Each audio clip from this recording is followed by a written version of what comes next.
টানা কয়েকদিন ধরে দেশের বিভিন্ন অঞ্চলে বৃষ্টিপাত অব্যাহত রয়েছে। এই অবস্থার মধ্যেই আগামী দুদিনে বঙ্গোপসাগরে একটি লঘুচাপ তৈরি হতে পারে, যা ঘূর্ণিঝড়ে রূপ নিতে পারে। এর প্রভাবে টানা 3 দিন দেশের বিভিন্ন জেলায় রেকর্ড পরিমাণে বৃষ্টি হতে পারে বলে জানিয়েছেন কানাডার সাসকাচুয়ান বিশ্ববিদ্যালয়ের আবহাওয়া ও জলবায়ু বিষয়ক গবেষক মোস্তফা কামাল পলাশ। রোববার নিজের ভেরিফাইড ফেসবুক পেজ থেকে দেয়া এক পোস্টে এমনটা জানান তিনি। সেই সঙ্গে ফেসবুকে দেয়া ওই পোস্টে বঙ্গোপসাগরে সৃষ্টি হতে যাওয়া লঘুচাপটি কিভাবে স্থলভাগ অতিক্রম করতে পারে সে বিষয়েও ধারণা দিয়েছেন তিনি। পোস্টে মোস্তফা কামাল পলাশ জানিয়েছেন, রোববার ইউরোপিয়ান ইউনিয়ন ও আমেরিকার আবহাওয়া পূর্বাভাস মডেল থেকে পাওয়া সর্বশেষ পূর্বাভাস অনুযায়ী আগামী 27 কিংবা 28 মে উত্তর পশ্চিম বঙ্গোপসাগরে ভারতের উড়িষ্যা ও পশ্চিমবঙ্গ রাজ্যের উপকূলে একটি লঘুচাপ অথবা নিম্নচাপ সৃষ্টির প্রবল সম্ভাবনা রয়েছে।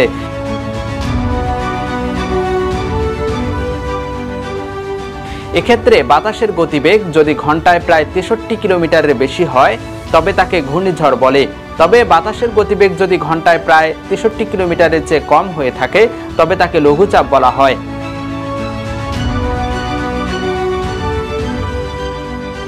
পাশাপাশি বাতাসের গতিবেগ ঘন্টায় 31 থেকে 50 কিলোমিটারের মধ্যে হলে তাকে নিম্নচাপ এবং গতিবেগ ঘন্টায় 51 থেকে 62 কিলোমিটার হলে তাকে গভীর নিম্নচাপ হিসেবে বিবেচনা করা হয়।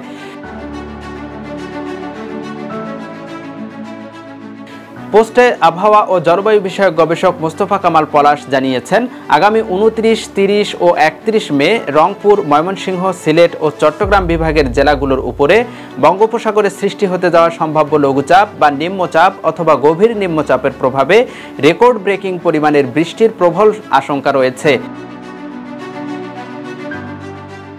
এই 3 দিনে বাংলাদেশের ও ভারতের আসাম ও মেঘালয় রাজ্যের উপরে 500 মিলিমিটারের বেশি পরিমাণে বৃষ্টির আশঙ্কা রয়েছে। পোস্টে তিনি আরও জানিয়েছেন, ভারী বৃষ্টিপাত কোন বিভাগের উপরে হবে সেটি লঘুচাপ বা নিম্নচাপটি ঠিক উপকূলের কোন স্থানের উপর দিয়ে বাংলাদেশে প্রবেশ করবে ও ঠিক কত ধীরে স্থলভাগের উপর দিয়ে অতিক্রম করবে তার উপর নির্ভর করছে। যদি খুলনা বিভাগের উপর দিয়ে প্রবেশ করে তবে ভারী বৃষ্টিপাত হওয়ার সম্ভাবনা বেশি রংপুর বিভাগ ও ময়মনসিংহ বিভাগের জেলাগুলোর উপরে। আর যদি বরিশাল ও চট্টগ্রাম বিভাগের উপর দিয়ে প্রবেশ করে তবে চট্টগ্রাম বিভাগ ও সিলেট বিভাগের জেলাগুলোর উপরে ভারী বৃষ্টিপাত হতে পারে। আগামী 27 মের মধ্যে বঙ্গোপসাগরে একটি লঘুচাপ সৃষ্টি হতে পারে, যেটি নিম্নচাপ বা ঘূর্ণিঝড়ে রূপ নিতে পারে বলে দীর্ঘমেয়াদী আবহাওয়ার পূর্বাভাসে আগেই জানিয়েছিল আবহাওয়া অধিদপ্তর। সম্ভাব্য এই ঘূর্ণিঝড়টির নাম দেয়া হবে শক্তি। এই নামটি শ্রীলঙ্কার দেয়া। ইউএফটি ফার্স্টের সাথে ট্রেড করুন যে কোনো জায়গা থেকে। ক্যাম্পাসে ক্লাসের ফাঁকে, ঢাকার জ্যামে বসে কিংবা ঘরে বসে।